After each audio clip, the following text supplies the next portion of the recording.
नमस्कार दोस्तों, आप देख रहे हैं हिंद विजेता न्यूज़। मैं चांदनी रिपोर्टर। हमारे चैनल को देखने से पहले लाइक करें एंड सब्सक्राइब करें, बेल आइकन दबाना ना भूलें, जहां से देखने को मिलेगी शेर की छोटी बड़ी खबरें। देखिए हिंद विजेता की खास रिपोर्ट।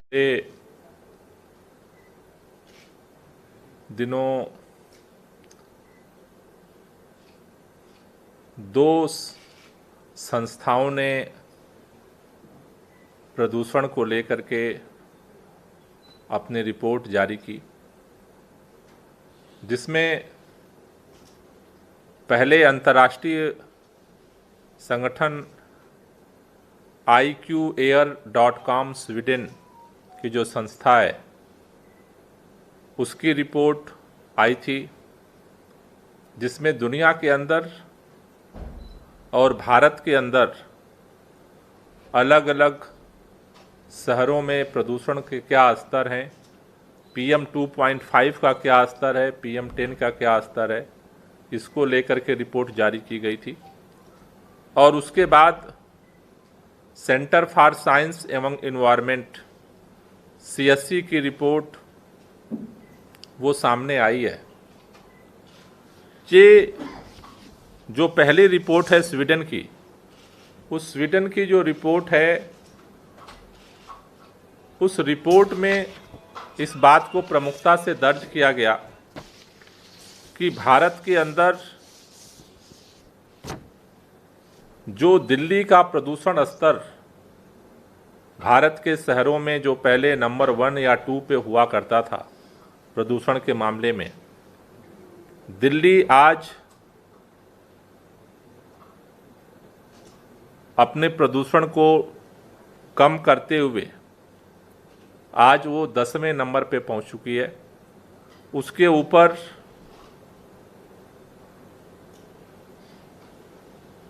हॉट चाइना,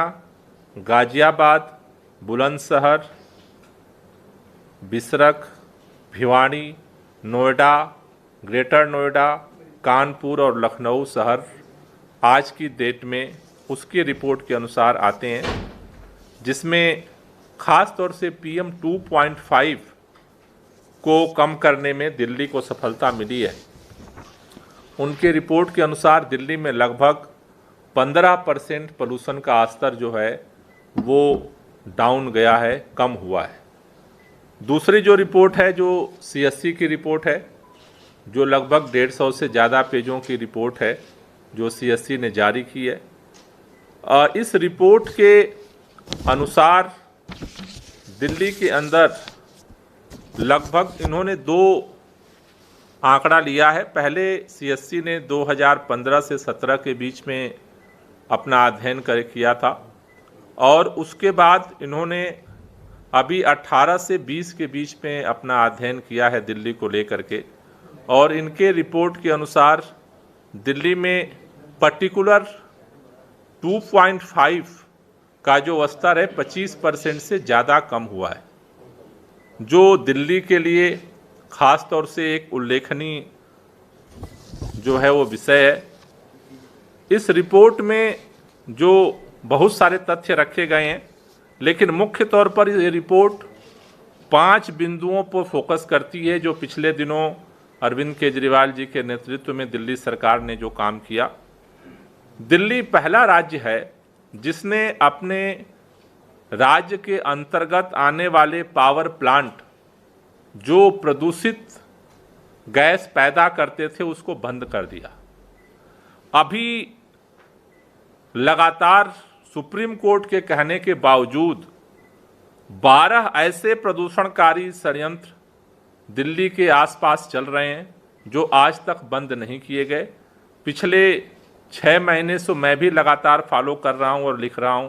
लेकिन ना तो केंद्र सरकार के कान पर जूं रेंग रही है और ना तो किसी राज्य के सरकार पे कान पर जूं रेंग रही है, और वो संयंत्र लगातार प्रदूषण को पैदा कर रहे हैं। दूसरी जो CSE ने जो रिपोर्ट में अपनी दिल्ली सरकार के इनिशिएटिव की चर्चा की है, दिल्ली के अंदर पहला ऐसा राज्य है जिसने हॉट स्पॉट चिन्हित किए हुए हैं।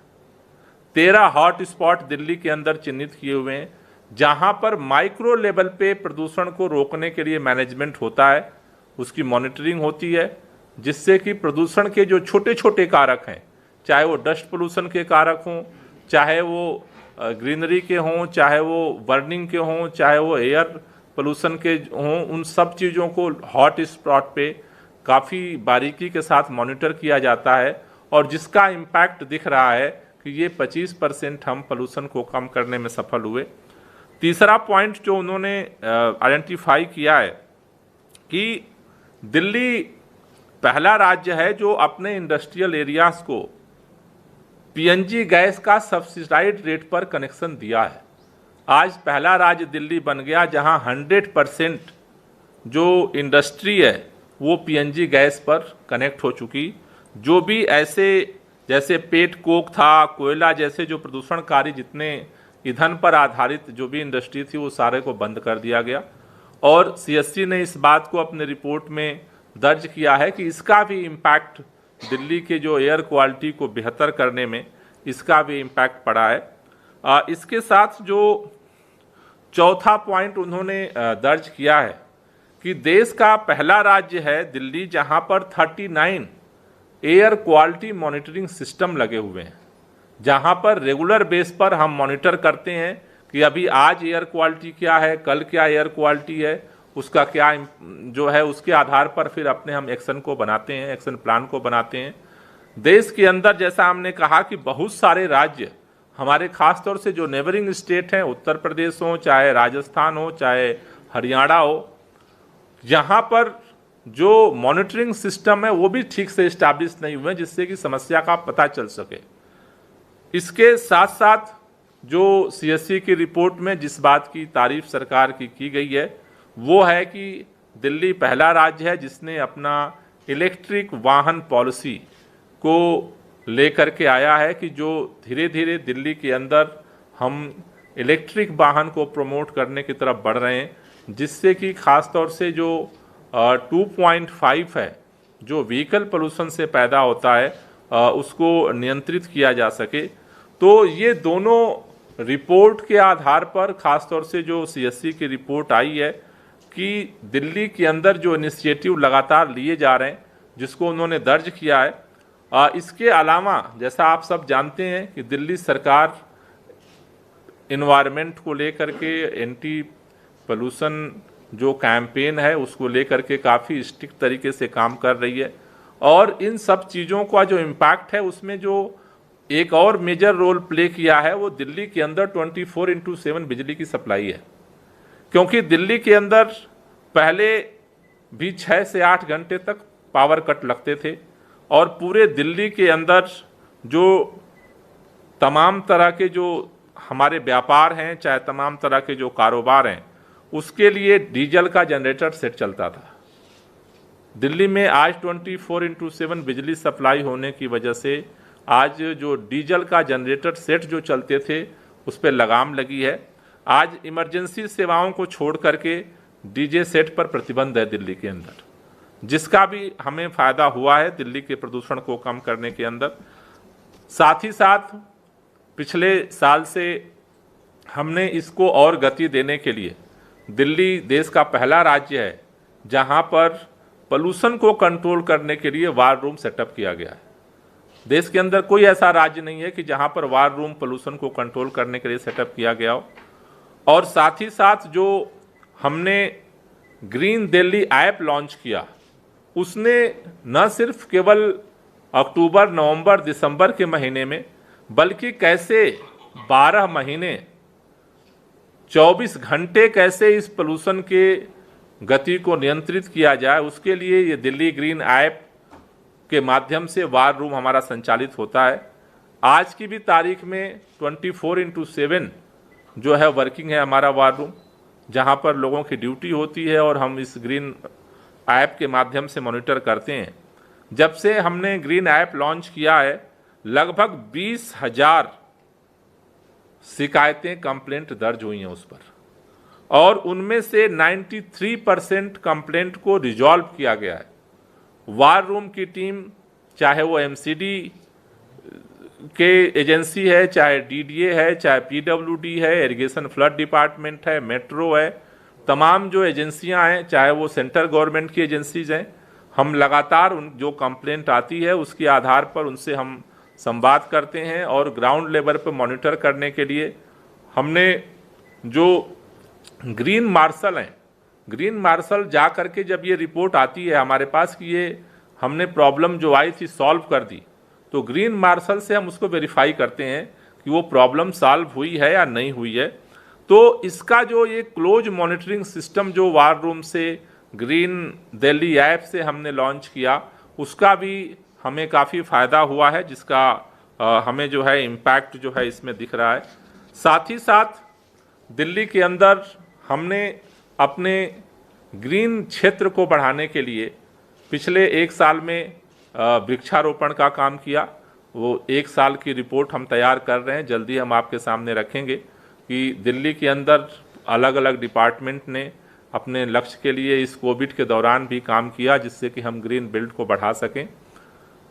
साथ ही साथ देश का पहला राज्य दिल्ली इस मामले में भी बना है कि ट्री ट्रांसप्लांटेशन पॉलिसी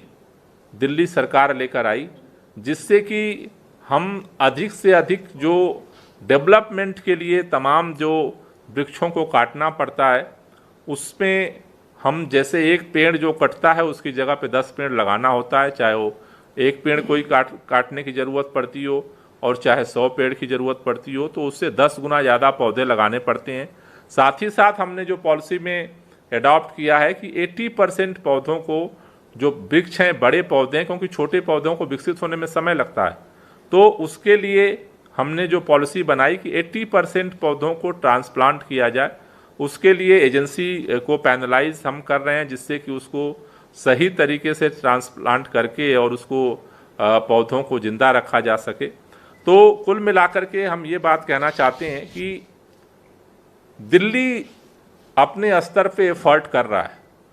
और हम इसको और बढ़ाना चाहते हैं, क्योंकि जितना हम कर रहे हैं उससे दिल्ली का प्रदूषण स्तर सुधर रहा है, लेकिन दिल्ली के बेहतर एयर क्वालिटी के लिए और एफर्ट की ज़रूरत है।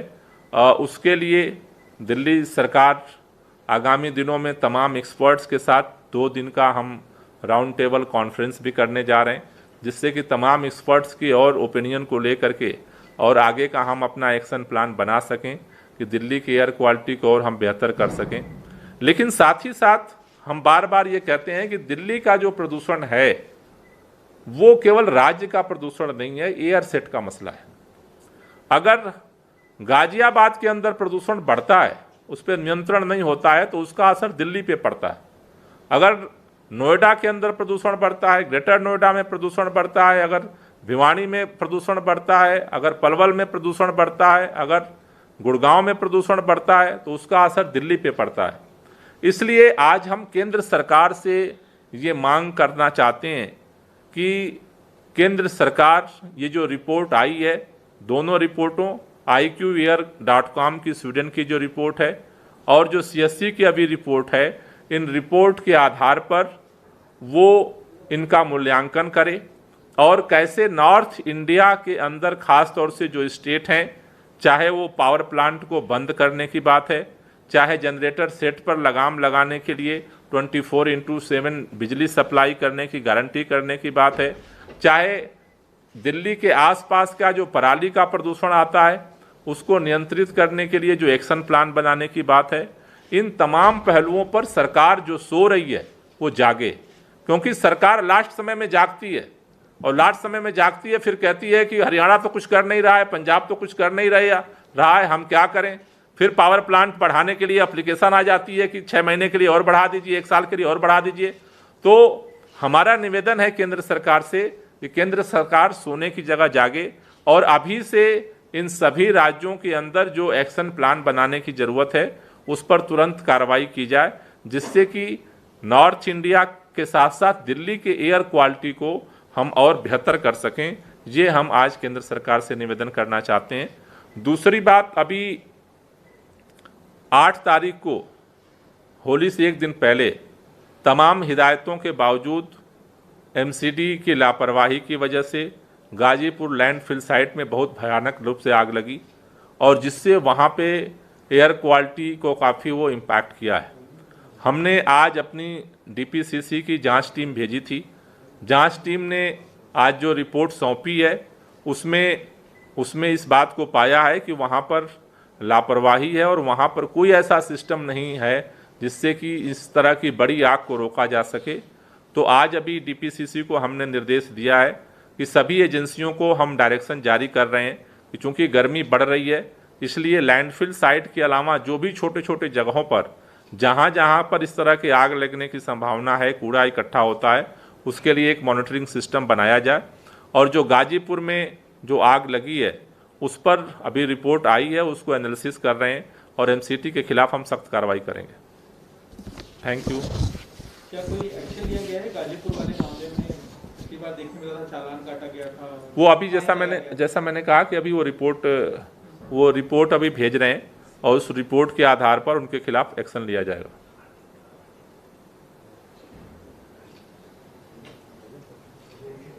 ये जो राउंड टेबल कॉन्फ्रेंस अभी किया जाएगा, ये क्या होगा, किस तरह के एक्सपर्ट होंगे और किन चीजों पर विचार होगा? नहीं, इस पे दिल्ली को लेकर के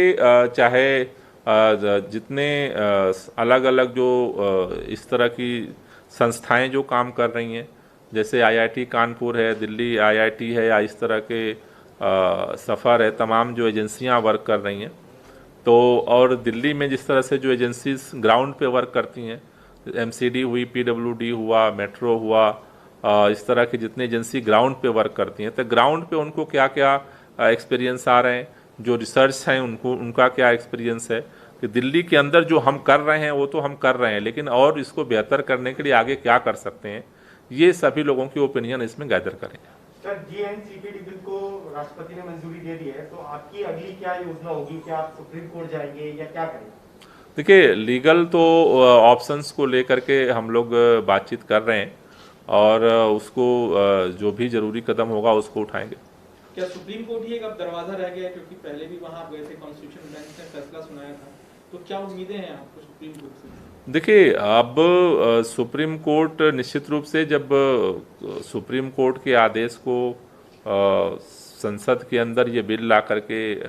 पलटा गया है, तो सुप्रीम कोर्ट एक रास्ता निश्चित रूप से बचा हुआ है कि वो इस चीज़ को कैसे देखता है, लेकिन सारी लीगल ओपिनियन के बाद ही इस पर हम लोग आगे बढ़ेंगे।